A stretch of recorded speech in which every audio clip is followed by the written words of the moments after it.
말씀을 읽기 전에 광고 하나 드리면요, 우리 김옥자 장로님의 자매께서 오늘 섬터를 방문하셔서 예배에 참석을 하셨습니다. 우리 김영자 자매님 되겠습니다.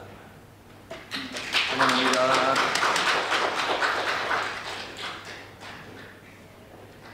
오늘 우리에게 주신 하나님의 말씀은 창세기 4장 1절부터 7절에 있는 말씀인데요. 2절 후반부부터 5절까지만 저와 여러분이 함께 한 목소리로 읽도록 하겠습니다. 시작. 아벨은 양치는 자였고 가인은 농사하는 자였더라.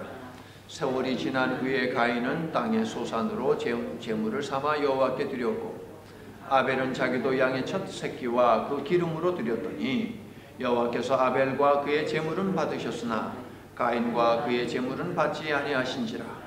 가인이 몹시 분하여 안색이 변하니라. 아멘. 자, 다시 한번 해피 추석입니다. 한국은 지금 추석 연휴를 보내고 있죠. 가족들이 한 해 동안 수고한 서로를 위로하고 격려하며 추수의 기쁨을 함께 누리고 그리고 안전하고 건강하게 일하게 하신 하나님께 감사하며 보내는 기간이 바로 이러한 추석 명절이 되겠습니다. 자, 그런데 태풍이 휩쓸고 간 논과 밭, 과수원 그리고 가두리 양식장의 농호민들은 그 피해가 막중하여서 이번 추석은 정말 추석이 아닌 추석을 그들은 보내고 있는 것 알고 계시죠? 그들을 위로하면서 함께 동일한 마음을 품고 안타까워할 수 있는 저와 여러분이 될 수 있기를 소망하고요. 가인과 아벨의 이야기에는 우리에게 의구심이 찾아오는 여러 질문들이 있고 그 중에 하나를 저희는 지난 주일날 살펴보았는데 가인의 표에 대해서 우리가 보지 않았습니까? 오늘은 또 한국 명절 추석이고요. 또 오늘부터 우리가 친교를 시작하게 되니까 우리가 잘 아는 가인과 아벨의 제사를 통해서 어떻게 해야 감사하는 삶을 살 수 있을까? 라고 하는 것을 함께 본문을 중심으로 함께 상고해 보기를 원합니다. 죽을 죄를 지은 가정에게도 하나님께서는 생명을 주셨고요. 그가 바로 가인이 되겠습니다. 4장 1절을 보니까 틀림없이 하나님이 주신 아들, 그가 바로 가인입니다. 여호와로 말미암아 득남했다라고 하는 말씀이 있죠. 우리가 얻은 것들을 또한 하나님께서 허락하신 것임을 볼 수 있고 고백할 수 있는 저와 여러분이 될 수 있기를 예수님의 이름으로 축원합니다. 아담과 하와만이 가인은 하나님께서 주신 선물입니다 라고 고백한 것이 아니라 우리들에게 자녀가 있으면 자녀를 주신 것도 하나님이시다 라고 고백할 수 있고 우리에게 물질이 있고 건강이 있고 집이 있고 자동차가 있고 하다면 그 또한 하나님께서 주신 것입니다 라고 고백하면서 하는 것이 얼마나 아름답겠습니까 여러분. 하나님께서는 가인뿐만 아니라 두 번째 아들 아벨도 그들의 가정에 주셨습니다. 둘은 성장을 했습니다. 하나는 농업에 종사하고 하나는 목축업에 종사를 하게 되죠. 가인은 추수한 곡식을 하나님께 드렸고 아벨은 양의 새끼를 하나님께 드렸다라고 오늘 본문은 이야기를 하고 있습니다. 물론 곡식에 해당하는 단어는 우리가 생각하는 그 곡식이 아니라 1차적인 의미는 나무에서 열리는 그 열매를 의미하는 것이 되겠습니다. 과일로 이렇게 볼 수 있는 것이겠죠. 어쨌든 둘은 자신들이 가지고 있는 것으로 하나님께 올려드렸습니다.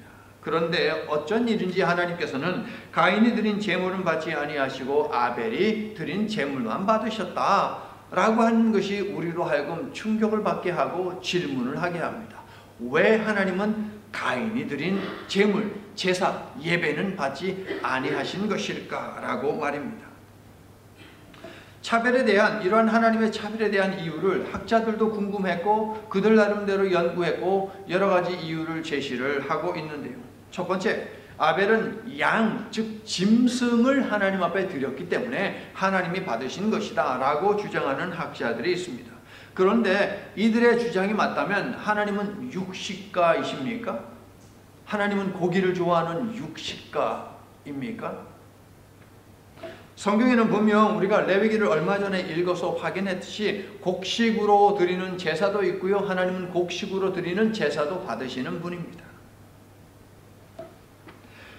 물론 땅의 소산에 해당할 때 그 소산에 해당하는 단어가 과일이라는 뜻이기 때문에 가인은 혹시라도 지가 열심히 나무를 돌보고 막 그런 것이 아니라 아무 일도 하지 않고 펑펑 놀다가 그러다가 나무에서 과일이 열리니까 그거 몇 개 따다가 하나님 앞에 드린 것이 아니냐라고 하는 그런 의심을 우리가 가질 수도 있을 것이에요.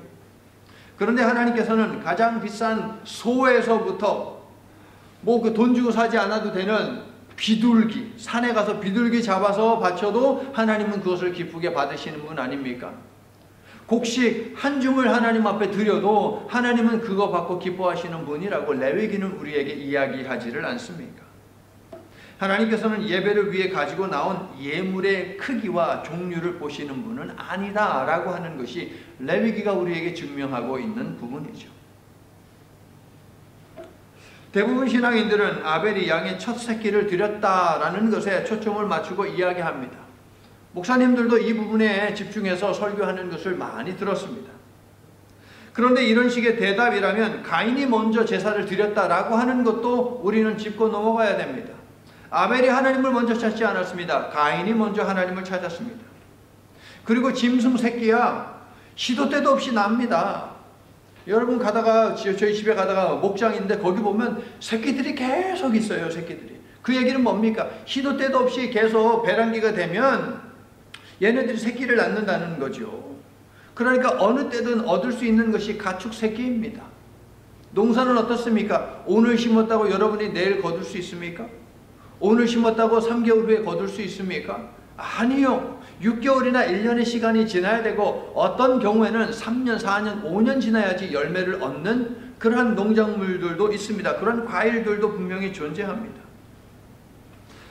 가인이 드린 곡식이 첫 수확이 아니라고 단정지어 말할 수 있는 근거는 아무데도 없습니다. 가인도 분명 수확한 것에 첫 번째 것을 하나님 앞에 드렸을 가능성이 굉장히 많이 있습니다. 생각해 보십시오. 곡식 심은 것으로부터 곡식 알맹이를 알곡을 얻기 위해서는 무엇이 필요합니까? 물이 필요합니다. 햇빛이 필요합니다. 그런데 거둔 것이 있잖아요. 하나님이 가인에게도 햇빛을 주시고 빛을 주셨다는 것입니다. 세 번째로 히브리서 11장 4절을 보게 되면 아벨은 믿음으로 드렸다라고 하는 표현이 있습니다. 여기에 착안해가지고 아벨은 믿음으로 하나님 앞에 드렸기 때문에 하나님께서 받으신 것이다. 그러면 가인은 믿음으로 드리지 않아서 하나님이 안 받으셨습니까? 성경 어디에도 가인에게는 믿음이 없었다라고 하는 구절은 없습니다. 네 번째로 유다서와 요한 1서를 보게 되면 가인을 평가할 때 그는 악했다라고 이야기합니다. 그렇기 때문에 학자들이 이 말씀을 근거로 이야기하기를 가인은 악한 사람이기 때문에 하나님께서 그의 제물을 제사를 예배를 받지 아니하신 것이다 라고 말을 하기도 합니다. 그런데 성경 어디에도 가인이 악했다 라고 하는 것, 가인을 동생을 죽인 것 외에는 없습니다. 그리고 유다서와 요한 1서 학자들이 근거로 내세우는 이 두 개의 말씀이 가인을 왜 악하다고 이야기하느냐? 다른 것이 아닙니다. 동생을 죽였기 때문에 악하다고 이야기합니다.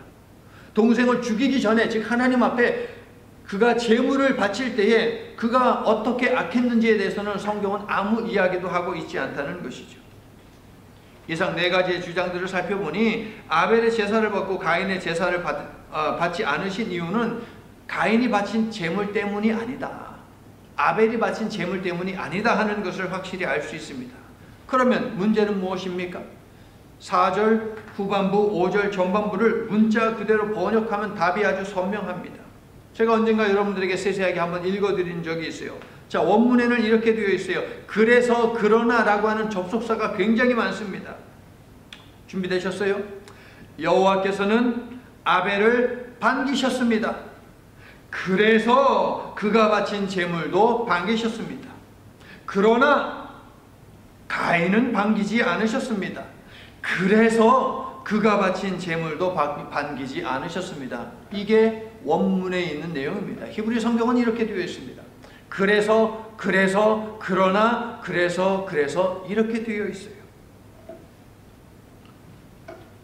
가인과 아벨의 이야기의 저자는요, 접속사를 연달아 사용함으로 제사의 본질이 무엇이어야 하느냐라고 하는 것을 우리에게 알려줍니다.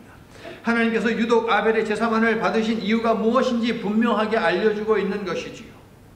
가인의 제물을 받지 않으신 이유가 무엇입니까? 가인 때문입니다. 제물 때문이 아닙니다.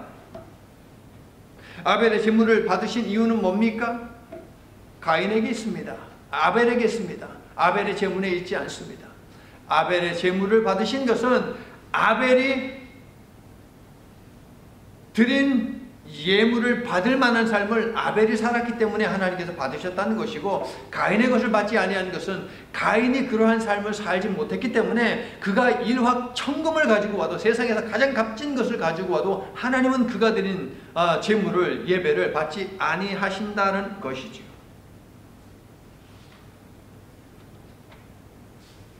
7절을 보십시오. 네가 선을 행하면 어찌 낯을 들지 못하겠느냐라는 말씀이 있죠. 공동 번역이나 새 번역을 보게 되면 행하다를 과거형으로 해 놓았습니다. 가인이 선을 행하지 않고 악을 행한 것으로 그래서 오해를 하게 만듭니다. 그러나 과거형이 아니라 히브리 성경을 보면 현재형입니다. 그리고 낯을 들다로 번역된 단어는 들어 올리다 라고 하는 단어의 명사형은 높임이라는 뜻입니다. 본문에서는 하나님이 높여주신다, 하나님이 연락하신다 라고 하는 의미로 번역하면 옳겠지요. 그래서 대부분의 영어 번역들은 이렇게 적고 있는 거예요. If you do well, 아니면 If you do what is right, will you not be accepted? 이렇게 되어 있어요. 네가 행해야 하는 올바른 일을 행한다면 내가 너의 제사를 받지 않겠느냐? 라고 하는 번역이 옳은 번역입니다. 7절은요, 하나님께서 받으시는 예배는 어떤 예배인지를 확실히 보여줍니다. 우리가 올바른 삶을 살 때 하나님이 받으시는 예배를 드릴 수 있고, 그 예배를 통해 하나님께서 우리를 높여주신다라는 것입니다. 여러분. 4절과 5절에 받으셨다라고 하는 단어가 있지 않습니까?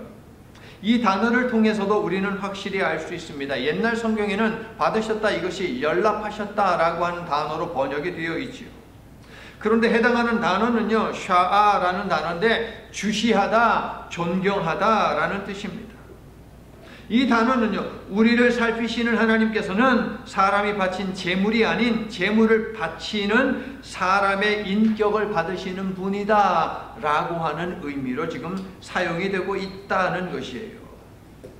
그러므로 제물을 받고 받지 않고의 차이는 어디에 있습니까? 제물 드리는 그 사람의 삶의 관계가 되어 있다는 것입니다. 철저히 그렇습니다. 히브리 성경에서 이름은 곧 그 사람의 인격, 그 사람 자체의 인격이기 때문에 아벨을 연락하셨다, 아벨을 받으셨다라고 하는 말은 하나님께서는 제물을 드리는 사람, 제사를 드리는 사람, 요즘 말로 예배 드리는 사람을 먼저 살피셔서 그 예배를 받으실지 받지 아니하실지를 결정하신다는 의미입니다. 그래서 예수님은 산상수훈에서 이렇게 말씀하셨습니다. 네가 제단에다가 예물을 드리다가 친구와 다툰 일이 생각이 나거든 가서 먼저 친구하고 화해하고 와서 예물을 드려라 라고 가르치셨죠. 네가 불편한 마음을 가지고서 와서 예배를 드리면 그 예배를 하나님이 받으시겠느냐 라고 하는 가르침이 산상수훈에 있습니다. 예배하는 성도 여러분, 하나님께서 보시는 것은 제사 드리는 사람이지 그 사람이 가지고 나온 제물이 아니다라고 하는 것을 기억하시기 바랍니다. 바른 인격으로 드리는 예배라야, 바르게 살면서 드리는 예배라야 하나님이 받으시는 감사의 예배가 될 수 있다 하는 것입니다. 하나님이 가장 기뻐하는 것은 나의 삶으로 드리는 찬양 예배라는 거예요. 나의 삶으로 드리는, 내 목소리로 드리는 것이 아니고 여기 와서 앉아있는 이 모습으로 드리는 것이 아니라 내가 삶 속에서 하나님을 예배하는 그 삶으로 살아갈 때에 모여서 드리는 이 예배를 하나님께서 기뻐하고 받으신다 하는 것입니다.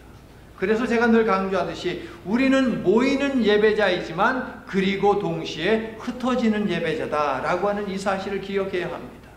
예배에는 이처럼 모여서 드리는 모이는 예배만 있는 것이 아니라 흩어져서 우리가 드려야 하는 흩어지는 예배가 또한 있다라고 하는 이 사실을 성도 여러분 기억하시기를 바랍니다. 이처럼 우리가 삶을 잘 살 때에 우리의 예배를 하나님께서 받으시는데 어떻게 사는 것이 잘 사는 것입니까? 그렇다면 오늘 설교 제목을 보니까 다스림에 성공을 해야만 잘 사는 삶이다 라고 하는 것을 확인할 수 있는데요. 가인의 모습을 좀 더 보자고요. 가인은 하나님께서 자신의 제사와 제물을 받지 아니하시고 동생의 제사와 제물만 받으시자 어떤 반응을 보였습니까? 분노했습니다. 성도 여러분, 아담과 하와에게서 찾아지듯이 죄라고 하는 것은 진화하기 마련입니다. 죄는 진화합니다, 여러분. 한번 도둑질했다고 그것이 거기서 멈추지 않습니다. 볼펜 하나, 연필 하나 훔친 것이 계속해서 연필만 도둑질하는 것으로 되지 않습니다. 점점점 크게 되죠. 그래서 바늘 도둑이 무슨 도둑 된다? 소도둑 된다고 우리는 말을 하는 것입니다. 그렇게 진화해 나아가는 것이 죄의 특징 아니겠습니까, 여러분? 이번에 설교를 준비하며 본문을 읽고 또 읽고 히브리 성경도 읽고 영어 성경도 읽고 또 여러 가지 책들도 참고하고 하면서 특별히 7절을 면밀하게 보게 되었는데요. 하나님께서 평소에 행실이 올바르지 못한 가인에게 돌이킬 수 있는 기회를 주시는구나 라고 하는 깨달음이 이번 묵상을 통해서 얻어졌습니다. 그리고 그 생각과 함께 깨달음과 함께 하나님께서 가인의 제사를 받지 아니하신 것은 가인을 시험하기 위함 아니었을까라고 하는 이런 생각으로 연결이 되었습니다. 딸을 위해 예수께 나온 여인을 예수님이 개 취급한 것, 그것이 예수님의 본심이었겠습니까, 여러분? 그 여인의 믿음을 확인하기 위해서 예수님은 딸을 살려달라고 나온 그 어머니를 개 취급했던 것이죠, 여러분. 진심이 아니었습니다. 그녀의 믿음을 보기를 원했습니다. 왜? 질병 고쳐지고 귀신 떠나가는 것은 어떨 때 일어나는 사건입니까? 믿음이 있을 때 이루어지는 사건 아닙니까? 여러분, 하나님의 축복을 원하십니까? 정말 원하십니까, 여러분? 아멘이에요? 노멘이에요? 아멘이죠. 그러면 그 축복이 임하기 위해서는 하나입니다. 우리에게 그 축복 받을 만한 믿음이 있어야 됩니다, 여러분. 가인은 하나님 앞에 제사를 지내놓고 하나님의 축복을 기대했습니다. 그런데 하나님의 축복이 그에게 임하지 않았습니다. 어쩌면 그것이 가인에게 하나의 시험일 수 있었다는 것이라고 제가 말씀을 드리는 것입니다. 딸을 위해서 나온 여인을 개 취급했듯이 정성껏 준비한 내 제물과 내 제사를 하나님 왜 안 받으십니까? 하나님은 내가 네 믿음을 좀 보자 라고 가인에게 말씀하신 것이 아니냐 하는 것이죠. 연락하지 않으심이 올바른 예배에 관한 시험이었다면 가인은 시험을 통과하지 못하고 하나님은 그런 가인에게 7절을 통해서 정답을 알려주고 계신 것이라는 말씀입니다, 여러분. 울그락불그락해진 가인을 향해서 하나님이 어떻게 말씀하십니까? 너 도대체 왜 화가 났는데? 왜 얼굴 그렇게 인상 쓰고 있어? 가인은 하나님의 말씀에 올바르게 반응하지 않았습니다. 이 정도 들었으면 자복하고 회개하니 믿음 주소서라고 찬양하며 하나님 앞에 엎드려야 하지 않았겠습니까? 그런데 가인은 어떻게 했습니까? 오히려 도끼를 품었습니다. 인상을 쓰고 있는 가인의 모습을 보니 뭔가 사단이 나도 날 것 같아요. 그래서 하나님이 또 말씀해 주십니다. 어떤 말씀을 해 주십니까? 야, 너 가만 보니까 뭐 좀 큰 사고를 칠 것 같은데 말이야. 죄 지을 생각이나 하지 마. 내 마음을 잘 다스려서 죄를 짓지 말거라. 지금 죄가 지금 바로 네 문 앞에 바로 앞에 와 있어, 가인아. 7절에 그렇게 써 있죠, 여러분. 죄를 다스리라 라고 하는 7절의 말씀은 구체적으로 마음을 다스리고 행동을 다스리고 언어를 다스려라 라고 하는 명령이고요. 동시에 그렇게 함으로 바른 제사, 바른 예배를 회복하라 라고 하는 하나님의 바람이고 가르침입니다. 그런데 가인은 이 말을 듣지 않아요. 그렇게 해야만 가인의 제물, 가인의 예배를 받을 수 있기 때문에 하나님께서 방법을 알려주셨는데 가인은 듣지를 않습니다. 사랑하는 성도 여러분, 우리가 마음과 언어와 행동을 다스리지 못한다면 우리는 감사의 삶을 살 수 없고 감사의 예배를 하나님 앞에 드릴 수 없습니다. 인생의 불청객인 고난, 사회생활하면서 경험하는 불공평, 관계 속에서 느끼는 부당한 대우와 같은 것들이 우리 모두에게 종종 찾아옵니다. 이때 마음과 언어와 행동을 다스리는 일에 실패하면 불평과 불만이 그 자리를 차지하겠지요. 시기와 분노가 일어나겠지요. 그러면 또 우리는 연결해서 어떤 느낌이 듭니까? 자격지심이 찾아옵니다.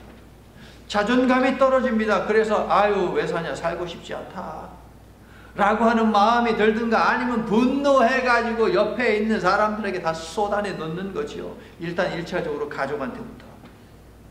가족이 1차적인 공격 대상이 됩니다. 여러분. 남편이 마음을 다스리지 못하면 그 공격 대상은 바로 여러분이에요.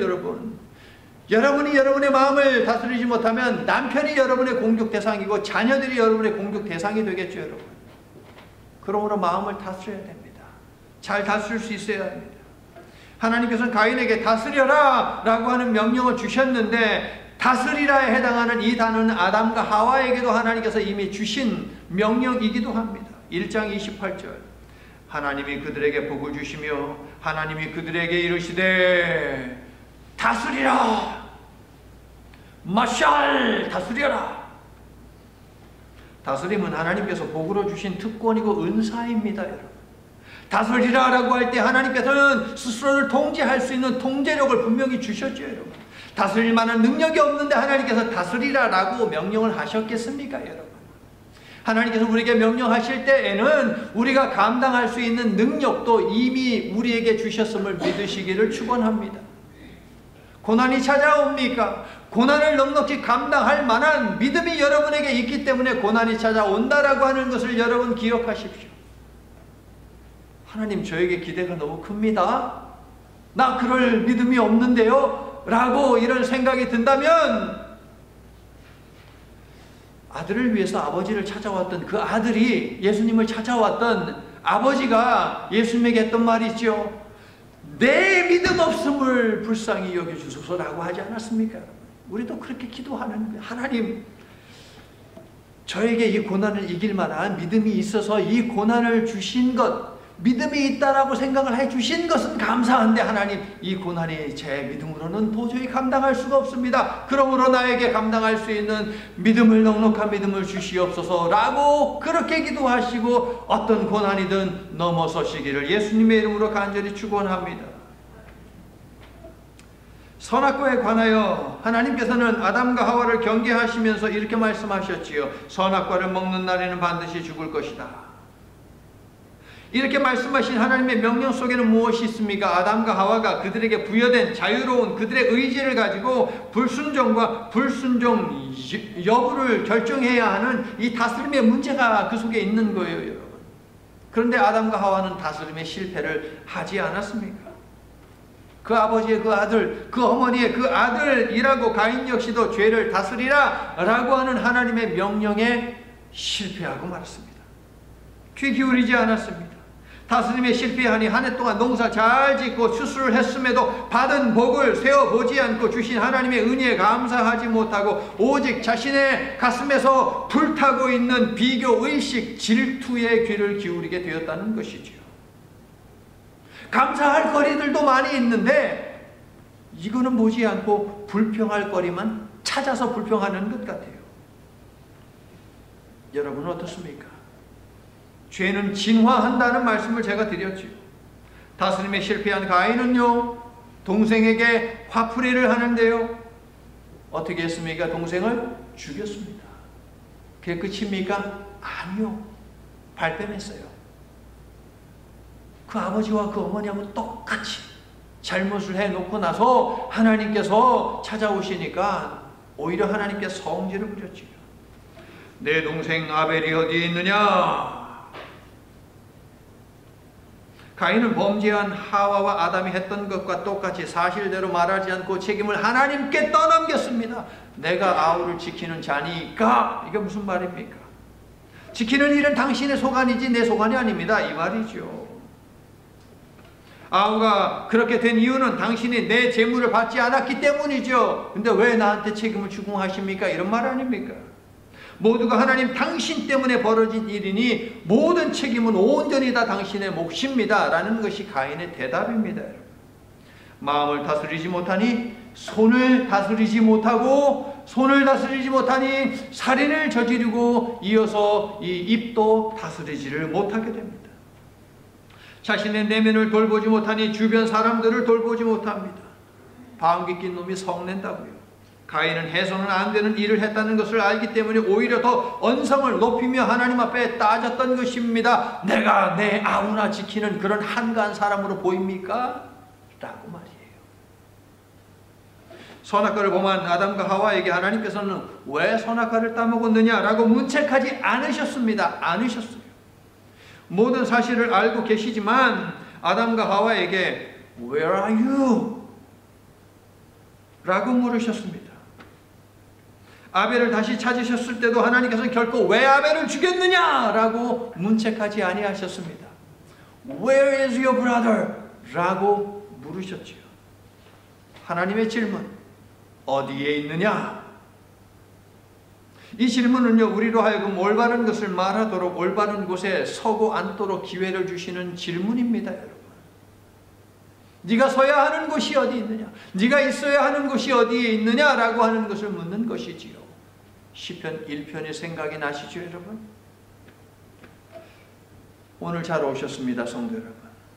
이 거룩한 주일에 우리가 있어야 하는 곳은 어디냐? 하나님의 성전 아니겠습니까?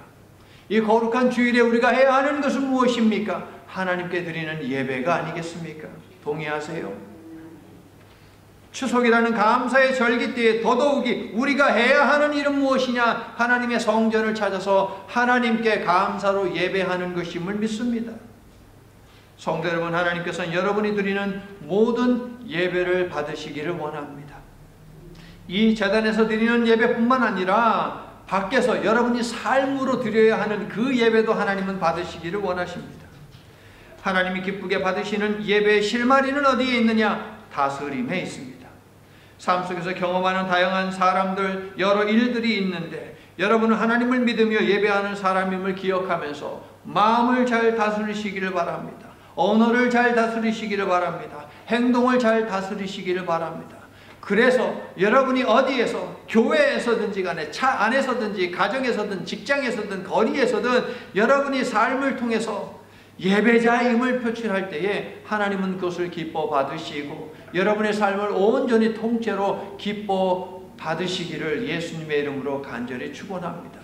그래서 여러분을 기쁘게 받으시는 그 하나님께서 여러분에게 필요한 모든 것들에 대해서 아벨에게 응답하셨듯이 여러분에게도 응답해 주시기를 나사렛 예수 그리스도의 이름으로 간절히 축원합니다. 아멘. 하나님 감사합니다.